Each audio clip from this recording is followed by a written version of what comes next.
नमस्कार दोस्तों।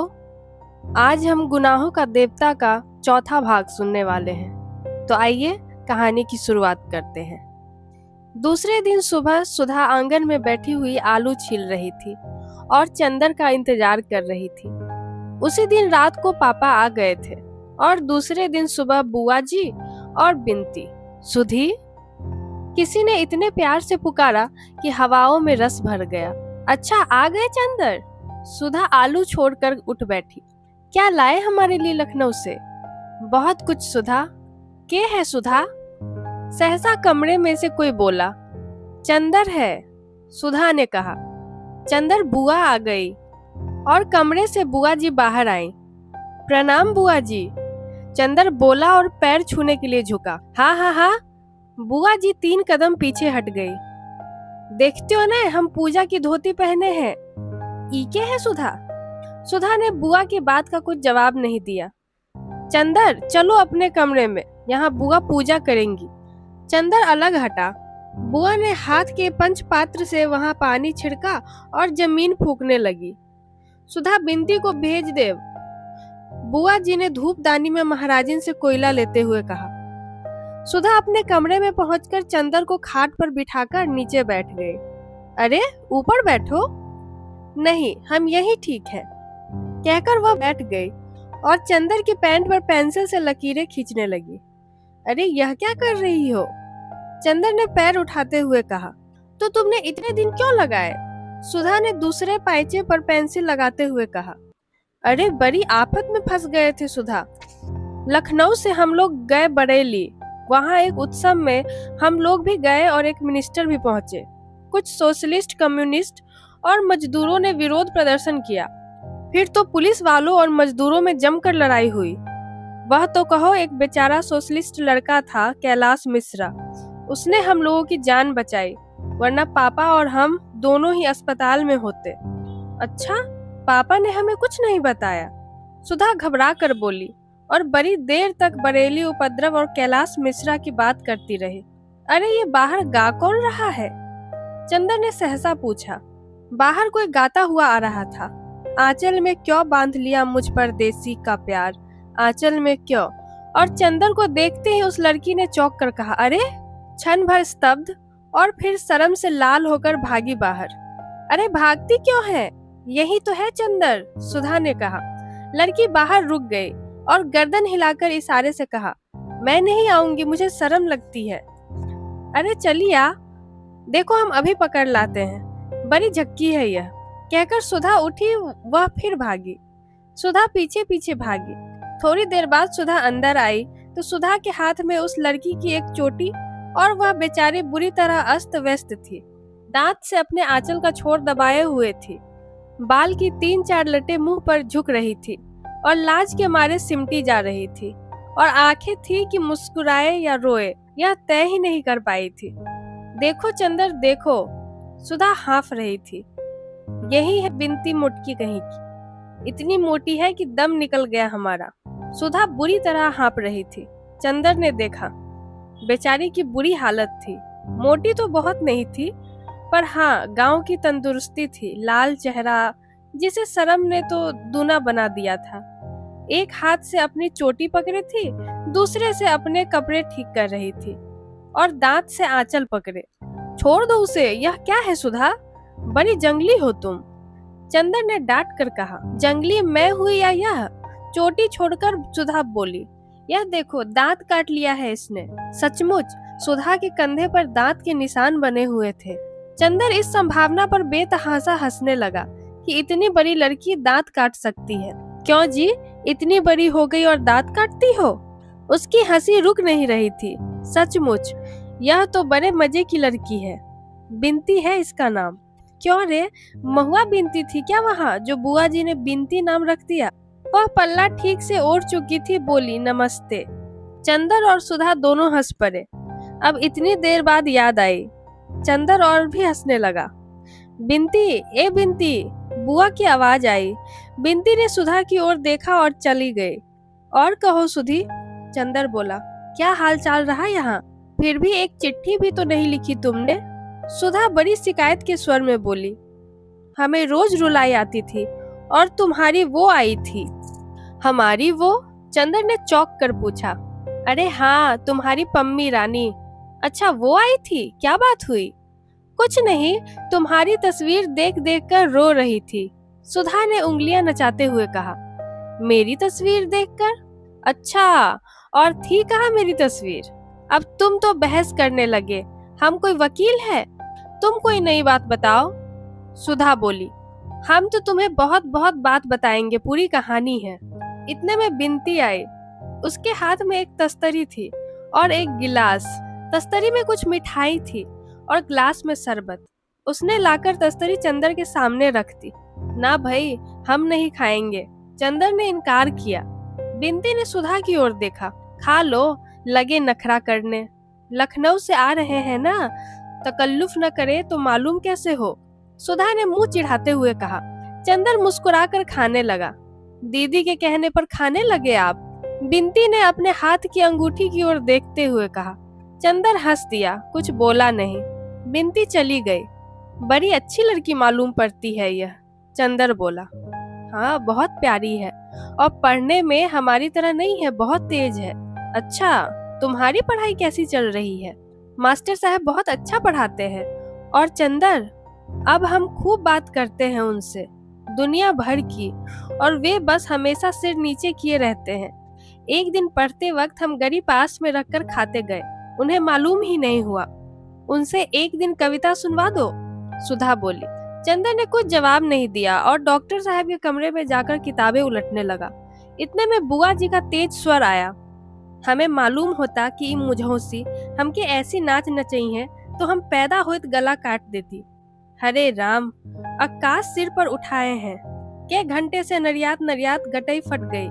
ये बोलते रहे जैसे सांप सूंघ गवा हो। प्रोफेसर शुक्ला के घर में वह नया सांस्कृतिक तत्व था। कितनी शालीनता और शिष्टता से वह रहते थे। कभी इस तरह की भाषा भी उनके घर में सुनने को मिलेगी, इसकी चंदर को जरा भी उम्मीद न थी। चंदर चौंक कर उधर देखने लगा। डॉक्टर शुक्ला समझ गए। कुछ लज्जित से और मुस्कुराकर ग्लानि छुपाते हुए बोले, मेरी विधवा बहन है, कल गांव से आई है लड़की को पहुंचाने। उसके बाद कुछ पटकने का स्वर आया, शायद किसी बर्तन के। इतने में सुधा आई, गुस्से से लाल। सुना पापा तुमने? बुआ बिनती को मार डालेंगी। क्या हुआ आखिर? डॉक्टर शुक्ला ने पूछा। कुछ नहीं, बिनती ने पूजा का पंचपात्र उठाकर ठाकुर जी के सिंहासन के पीछे रख दिया था। उन्हें दिखाई नहीं पड़ा तो गुस्सा बिनती पर उतार रही है।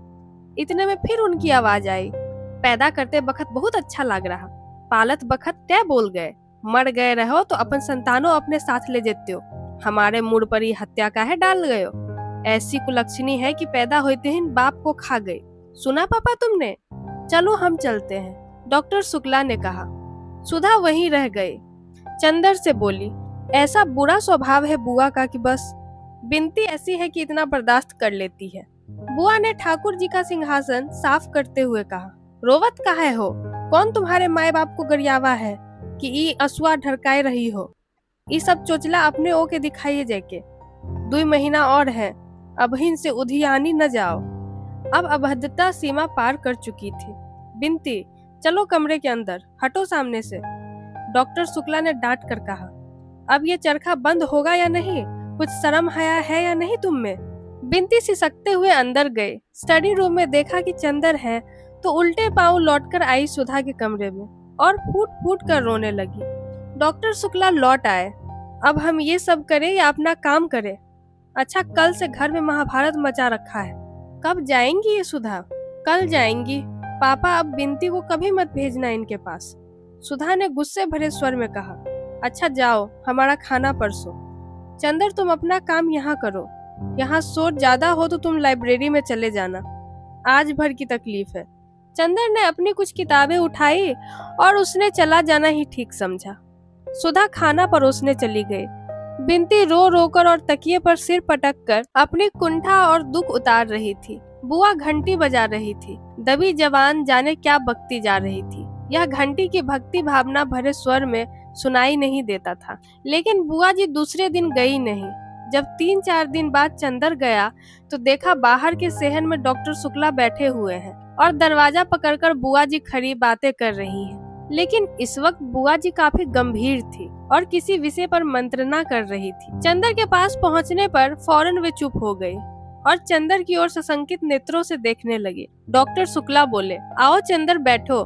चंदर बगल की कुर्सी खींचकर बैठ गया तो डॉक्टर साहब बुआ जी से बोले, हाँ हाँ बात करो। अरे ये तो घर के आदमी है, इनके बारे में सुधा ने नहीं बताया तुम्हें? ये चंदर है, हमारे शिष्य, बहुत अच्छा लड़का है। अच्छा अच्छा भैया बैठो, तू तो एक दिन और आए रहो। बीए में पढ़ा दो सुधा के संग? नहीं बुआ जी, मैं रिसर्च कर रहा हूँ। वाह, बहुत खुशी भई तो को देख के। हाँ तो सुकुल, वे अपने भाई से बोली, फिर यही ठीक हुई, बिंती का ब्याह टाल देव और अगर ई लड़का ठीक हुई जाए तो सुधा का ब्याह आषाढ़ भर में निपटाई देव। अब अच्छा नहीं लागत, ठूठ ऐसी बिटिया सुनी मांग लिए छर्रावा करत है एहर ओहर। बुआ बोली, हाँ ये तो ठीक है। डॉक्टर शुक्ला बोले, मैं खुद सुधा का ब्याह अब टालना नहीं चाहता। बीए तक की शिक्षा काफी है, वरना फिर हमारी जाति में लड़के नहीं मिलते। लेकिन ये जो लड़का तुम बता रही हो, तो घर वाले कुछ एतराज तो नहीं करेंगे? और फिर लड़का तो हमें अच्छा लगा, लेकिन घर वाले पता नहीं कैसे हो। अरे तो घर वालन से क्या करेगा है तो को? लड़का तो अलग है, अपने आप पढ़ रहा है, और लड़की अलग रही है। न सास का डर न ननद की धौंस। हम पत्री मंगवाए देते हैं, मिलवाई लेव। डॉक्टर शुक्ला ने स्वीकृति में सिर हिला दिया। तो फिर बिनती के बारे में क्या कहत हो? अगहन तक टाल दिया जाए न? बुआ जी ने पूछा। हाँ हाँ, डॉक्टर शुक्ला ने विचार में डूबे हुए कहा। तो फिर तुम ही इन जूता पिटाओ बड़नक्कू से कह दियो, आय के कल से हमारी छाती पर मूंग दलत है। बुआ जी ने चंदर की ओर किसी को निर्देशित करते हुए कहा और चली गई। चंदर चुपचाप बैठा था, जाने क्या सोच रहा था। शायद कुछ भी नहीं सोच रहा था, मगर फिर भी अपनी विचार शून्यता में ही खोया हुआ सा था। जब डॉक्टर शुक्ला उसकी ओर मुड़े और कहा, चंदर, तो वह एकदम से चौंक गया और जाने किस दुनिया से लौट आया। डॉक्टर साहब ने कहा, अरे तुम्हारी तबीयत खराब है क्या? नहीं तो, एक फीकी हंसी हंसकर चंदर ने कहा, तो मेहनत बहुत कर रहे होंगे। कितने अध्याय लिखे अपनी थीसिस के? अब मार्च खत्म हो रहा है और पूरा अप्रैल तुम्हें थीसिस टाइप कराने में लगेगा और मई में हर हालत में जमा हो जानी चाहिए। जी हाँ, बड़े थके स्वर में चंदर ने कहा। 10 अध्याय हो ही गए हैं, 3 अध्याय और होने हैं और अनुक्रमणिका बनानी है। अप्रैल के पहले सप्ताह तक खत्म हो ही जाएगा। अब सिवा थीसिस के और करना ही क्या है? एक बहुत गहरी सांस लेते हुए चंदर ने कहा और माथा थामकर बैठ गया। कुछ तबीयत ठीक नहीं है तुम्हारी? चाय बनवा लो। लेकिन सुधा तो है नहीं, न महाराजिन है। डॉक्टर साहब बोले। अरे सुधा? सुधा के नाम पर चंदर चौंक गया। अभी वह सुधा के ही बारे में सोच रहा था जब बुआ जी बात कर रही थी। क्या सोच रहा था? देखो, उसने याद करने की कोशिश की पर कुछ याद ही नहीं आ रहा था। पता नहीं क्या सोच रहा था। पता नहीं, कुछ सुधा के ब्याह की बात हो रही थी शायद। क्या बात हो रही थी? कहाँ है सुधा? चंदर ने पूछा। आज शायद साबिर साहब के यहाँ गई है। उनकी लड़की उनके साथ पढ़ती है ना, वहीं गई है बिनती के साथ। अब इम्तिहान को कितने दिन रह गए हैं?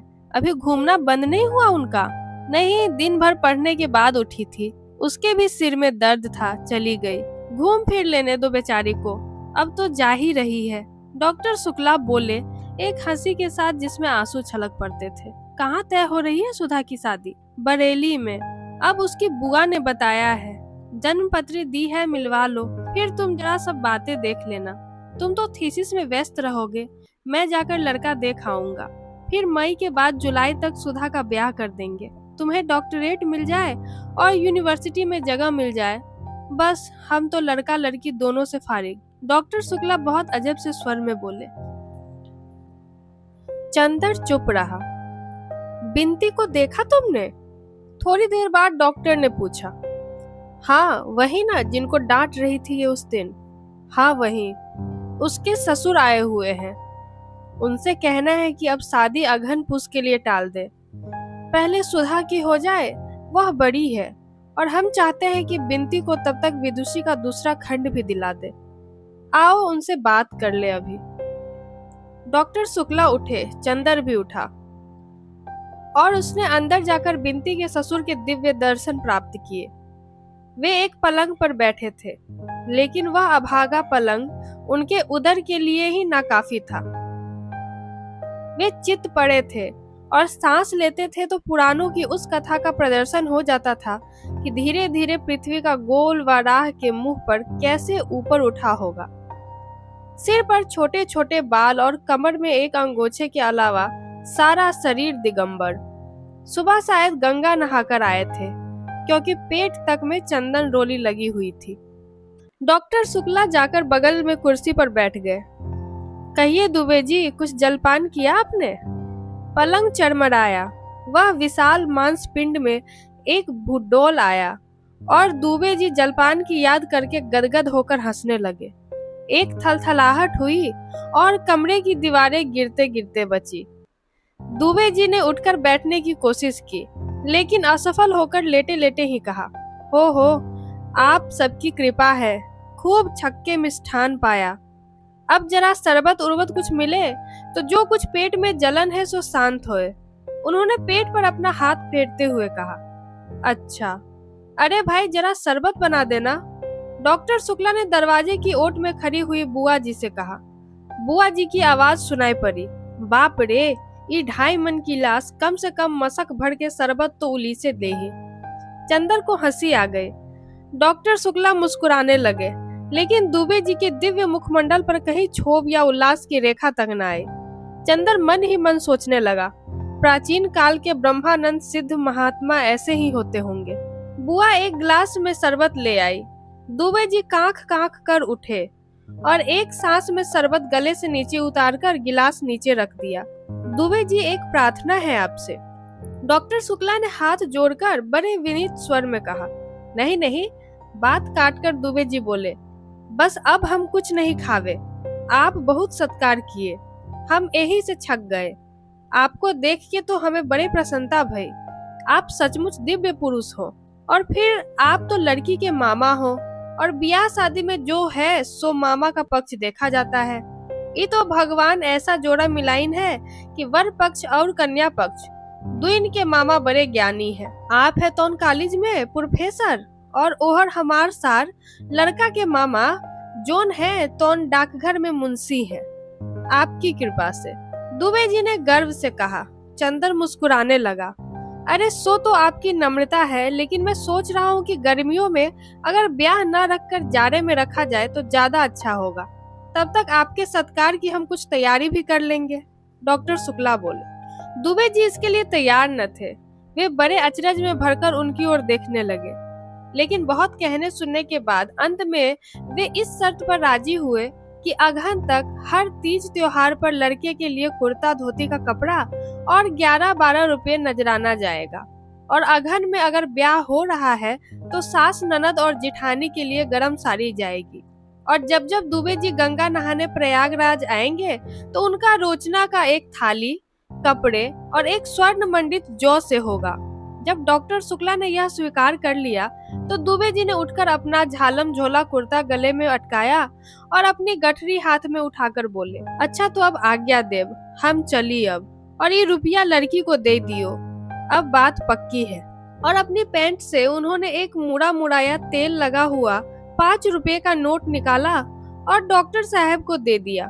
चंदर, एक तांगा कर दो दुबे जी को। अच्छा, आओ हम भी चले।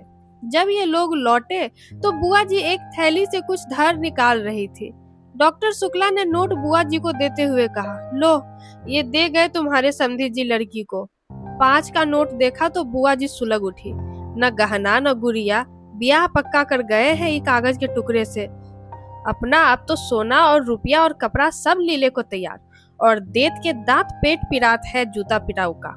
अरे राम चाही तो जमदूत ई लाश की बोटी बोटी करके राम जी के कुत्तन को खिलाई है। चंदर हंसी के मारे पागल हो गया। बुआ जी ने थैली का मुंह बांधा और बोली, अभी तक बिनती का पता न, और ऊ तुर्कन मलेच्छन के हिया कुछ खा पी के लिहिस तो फिर हमरे यहाँ गुजारा न होइयो क्या। बड़ी आजादी हुई गई है सुधा की सह पाई के। आवे देव, आज हम भद्रा उतारित हैं। डॉक्टर शुक्ला अपने कमरे में चले गए। चंदर को प्यास लगी थी। उसने बुआ जी से एक गिलास पानी मांगा। बुआ ने एक गिलास में पानी दिया और बोली, बैठ के पियो बेटा, बैठ के। कुछ खाए का दे? नहीं बुआ जी। बुआ बैठकर हंसिया से कटहल छीलने लगी और चंदर पानी पीता हुआ सोचने लगा, बुआ जी सभी से इतनी मीठी बात करती है, तो आखिर बिनती से ही इतनी कटु क्यों है? इतने में अंदर चप्पलों की आहट सुनाई पड़ी। चंदर ने देखा सुधा और बिनती आ गए। सुधा अपनी चप्पल उतारकर अपने कमरे में चली गई और बिनती आंगन में आई। बुआ जी के पास आकर बोली, लाओ हम तरकारी काट दे। चल हट ओहर, पहले नहाओ जाए के, कुछ खाए तो नहीं रहो, इतनी देर कहाँ घूमत रहे हो? हम खूब अच्छी तरह जानी थी तू हमार नाक कटाइन के रहबो, पतुरियन के ढंग सीखे हैं। बिनती चुप। एक तीखी वेदना का भाव उसके मुंह पर आया। उसने आंखें झुका ली, रोई नहीं और चुपचाप सिर झुकाए हुए सुधा के कमरे में चली गई। चंदर क्षण भर खड़ा रहा, फिर सुधा के पास गया। सुधा के कमरे में अकेले बिनती खाट पर पड़ी थी, औंधे मुंह, तकिया में मुंह छुपाए। चंदर को जाने कैसा लगा, उसके मन में बेहद तरस आ रहा था इस बेचारी लड़की के लिए, जिसके पिता है ही नहीं और जिसे प्रताड़ना के सिवा कुछ नहीं मिला। चंदर को बहुत ही ममता लग रही थी इस अभागिन के लिए। वह सोचने लगा, कितना अंतर है दोनों बहनों में। एक बचपन से ही कितने असीम दुलार, वैभव और स्नेह में पली है, और दूसरी प्रताड़ना और कितने अपमान में पली, वह भी अपनी ही सगी माँ से, जो दुनिया भर के प्रति स्नेहमयी है, अपनी लड़की को छोड़कर। वह कुर्सी पर बैठकर चुपचाप यही सोचने लगा, अब आगे भी इस बिचारी को क्या सुख मिलेगा। ससुराल कैसी है यह तो ससुर को देखकर ही मालूम हो देता है। इतने में सुधा कपड़े बदलकर हाथ में किताब लिए उसे पढ़ती हुई उसी में डूबी हुई आई और खाट पर बैठ गई। अरे बिनती, कैसे पड़ी हो? अच्छा तुम हो चंदर, बिनती उठो, उसने बिनती की पीठ पर हाथ रखकर कहा। बिनती जो अभी तक निचेष्ट पड़ी थी, सुधा के ममता भरे स्पर्श पर फूट फूट कर रो पड़ी। तो सुधा ने चंदर से कहा, क्या हुआ बिनती रानी को? और बिनती भी जोरों से सिसकियां भरने लगी। तो सुधा ने चंदर से कहा, कुछ तुमने कहा होगा, 14 दिन बाद आए और आते ही लगे रुलाने उससे, कुछ कहा होगा तुमने, समझ गए? घूमने के लिए उसे भी डांटा होगा। हम साफ साफ बताए देते हैं चंदर, हम तुम्हारी डांट सह लेते हैं, इसका ये मतलब नहीं कि अब तुम इस बिचारी को भी रोब झाड़ने लगो। इससे अभी कुछ कहा तो अच्छी बात नहीं होगी। तुम्हारे दिमाग का कोई पुर्जा ढीला हो गया है क्या? मैं क्यों कहूँगा बिनती को कुछ? बस फिर यही बात बुरी लगती है तुम्हारी। सुधा बिगड़ कर बोली, क्यों नहीं कहोगे बिनती को कुछ? जब हमें कहते हो तो उसे क्यों नहीं कहोगे? हम तुम्हारे अपने हैं तो क्या वो तुम्हारी अपनी नहीं है? चंदर हंस पड़ा, सो क्यों नहीं है, लेकिन तुम्हारे साथ न ऐसे निभा न वैसे निभा, ये सब कुछ हम नहीं जानते। क्यों रो रही है यह? सुधा बोली धमकी के स्वर में। बुआ जी ने कुछ कहा था, चंदर बोला। अरे तो उसके लिए क्या रोना, इतना समझाया तुझे कि उनकी तो आदत है, हंसकर टाल दिया कर। चल उठ, हंसती है कि गुदगुदाऊं? सुधा ने गुदगुदाते हुए कहा। बिनती ने उसका हाथ पकड़कर झटक दिया और फिर सिसकियां भरने लगी। नहीं मानेगी तू? सुधा बोली, अभी ठीक करती हूँ तुझे। चंदर पकड़ो तो इसका हाथ। चंदर चुप रहा। नहीं उठे? उठो, तुम इसका हाथ पकड़ लो तो हम अभी इसे हंसाते हैं। सुधा ने चंदर का हाथ पकड़कर बिनती की ओर बढ़ते हुए कहा। चंदर ने अपना हाथ खींच लिया और बोला, वह तो रो रही है, तुम बजाय समझाने के उसे परेशान कर रही हो। अरे जानते हो क्यों रो रही है? अभी इसके ससुर आए थे, वो बहुत मोटे थे, तो ये सोच रही है कहीं वो भी मोटे न हो। सुधा ने फिर उसकी गर्दन गुदगुदा कर कहा। बिनती हंस पड़ी। सुधा उछल पड़ी, लो ये तो हंस पड़ी, अब रोगी? अब फिर सुधा ने गुदगुदाना शुरू किया। बिनती पहले तो हंसी से लोट हो गई, फिर पल्ला संभालते हुए बोली, छी दीदी, वो बैठे हैं कि नहीं? और उठकर बाहर जाने लगी। कहाँ चली? सुधा ने पूछा। जा रही हूँ नहाने। बिनती पल्लू से सिर ढकते हुए चल दी। क्यों? मैंने तेरा बदन छू दिया इसलिए? सुधा हंसकर बोली। ए चंदर, वो गेसू का छोटा भाई है ना हसरत, मैंने उसे छू लिया तो फौरन उसने जाकर अपना मुंह साबुन से धोया और अम्मी जान से बोला, मेरा मुंह जूठा हो गया। और आज हमने गेसू के अख्तर मियाँ को देखा, बड़े मजे के हैं। मैं तो गेसू से बात करती रही, लेकिन बिनती और फूल ने बहुत छेड़ा उन्हें। बेचारे घबरा गए।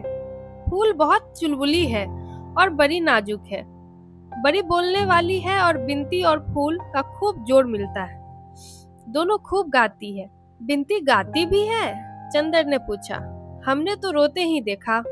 अरे बहुत अच्छा गाती है, इसने एक गांव का गाना बहुत अच्छा गाया था।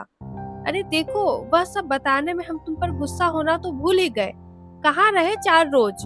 बोलो, बताओ जल्दी। व्यस्त थे सुधा, अब थीसिस 3 हिस्सा लिख गए। इधर हम लगातार 5 घंटे से बैठकर लिखते थे, चंदर बोला। 5 घंटे? सुधा बोली। दूध आजकल पीते हो कि नहीं?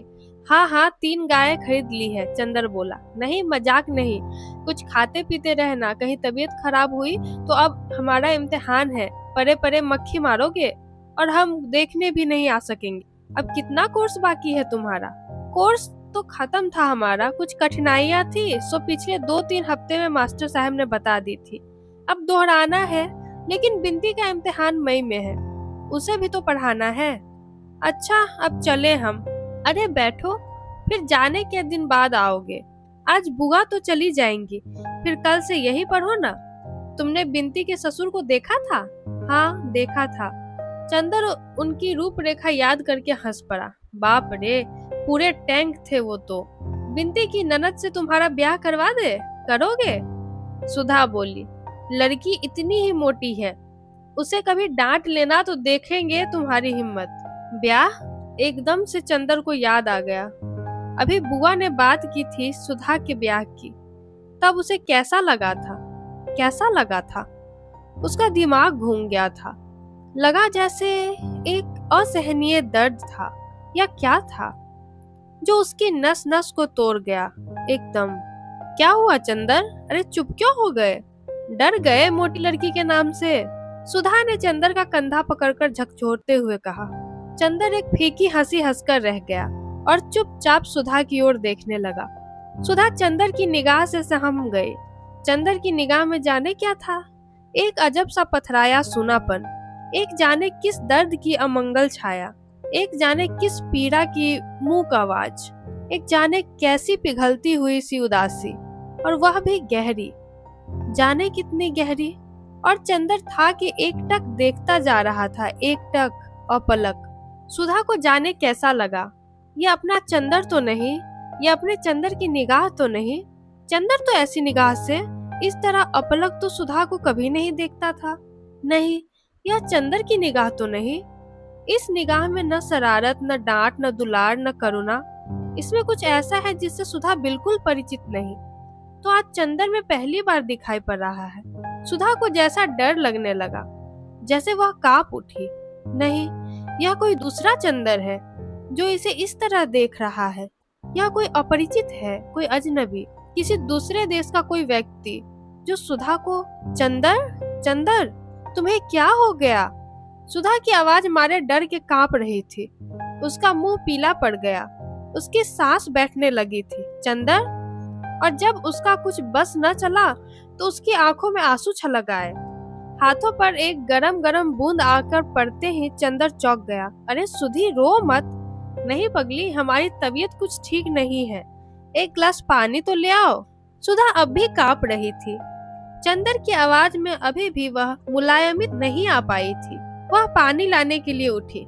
नहीं, तुम कहीं मत जाओ, तुम बैठो यहीं। उसने सुधा की हथेली को अपने माथे पर रखकर जोर से अपने हाथ में दबा ली और कहा, सुधा? क्यों चंदर? कुछ नहीं। चंदर ने आवाज दी, लेकिन लगता था वह आवाज चंदर की नहीं थी, न जाने कहां से आ रही थी। क्या सिर में दर्द है? बिंती, एक गिलास पानी लाओ जल्दी से, सुधा ने आवाज दी। चंदर जैसे पहले सा हो गया। अरे अभी मुझे क्या हो गया था? तुम क्या बात कर रही थी सुधा? पता नहीं तुम्हें अभी क्या हो गया था, सुधा ने घबराई हुई गौरैया की तरह सहम कर कहा। चंदर स्वस्थ हो गया। कुछ नहीं सुधा, मैं ठीक हूँ, मैं तो यूं ही तुम्हें परेशान करने के लिए चुप था, उसने हंसकर कहा। हाँ चलो रहने दो, तुम्हारे सिर में दर्द है जरूर से, सुधा बोली। बिंती पानी लेकर आ गई थी। लो पानी पियो। नहीं, हमें कुछ नहीं चाहिए, चंदर बोला। बिंती, जरा पेन बाम ले आओ, सुधा ने गिलास जबरदस्ती उसके मुंह से लगाते हुए कहा। बिंती पेन बाम लेने आ गई। बिंती, तू जरा लगा दे। अरे खड़ी क्यों है? कुर्सी के पीछे खड़ी होकर माथे पर जरा हल्की उंगली से लगा दे। बिंती आज्ञाकारी लड़की की तरह आगे बढ़ी, लेकिन फिर हिचक गई। किसी अजनबी लड़के के माथे पर कैसे पेन बाम लगा दे? चलती है या अभी काट के गाड़ देंगे यही?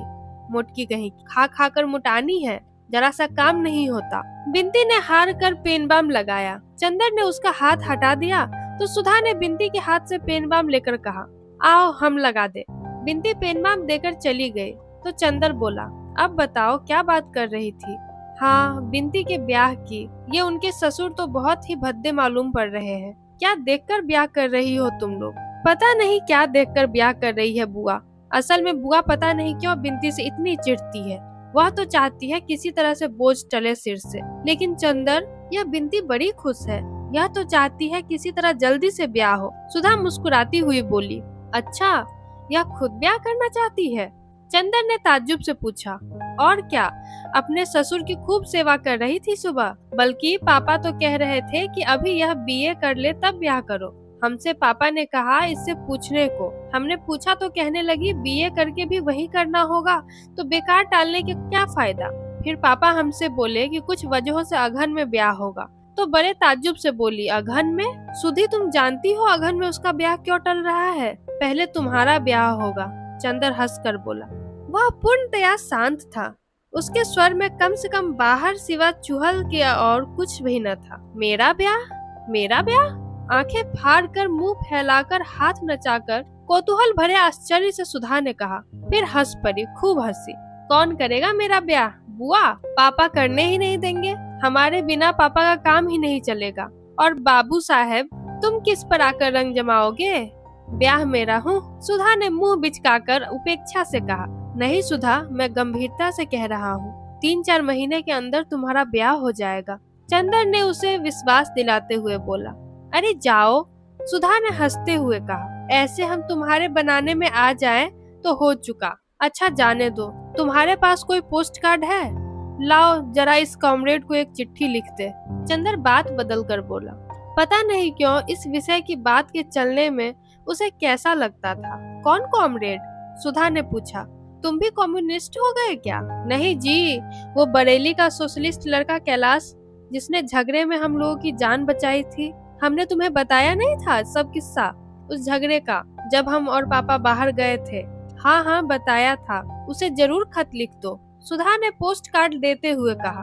तुम्हें पता मालूम है, चंदर जब पोस्ट कार्ड लिख रहा था तो सुधा ने कहा, सुनो, उसे लिख देना कि पापा की सुधा, पापा की जान बचाने के एवज में आपकी बहुत कृतज्ञ है, और कभी अगर हो सके तो आप इलाहाबाद जरूर आए। लिख दिया? हाँ। चंदर ने पोस्ट कार्ड जेब में रखते हुए कहा। चंदर, हम सोशलिस्ट पार्टी में मेंबर होंगे। सुधा ने मचलते हुए कहा। चलो, अब तुम्हें नई सनक सवार हुई। तुम क्या समझ रही हो सोशलिस्ट पार्टी को? राजनीति पार्टी है वह। यह मत करना कि सोशलिस्ट पार्टी में जाओ और लौट कर आओ तो पापा से कहो, अरे हम तो समझे पार्टी है, वहाँ चाय पानी मिलेगा। वहाँ तो सब लोग लेक्चर देते हैं। धत, हम कोई बेवकूफ है क्या? सुधा ने बिगड़ कर कहा।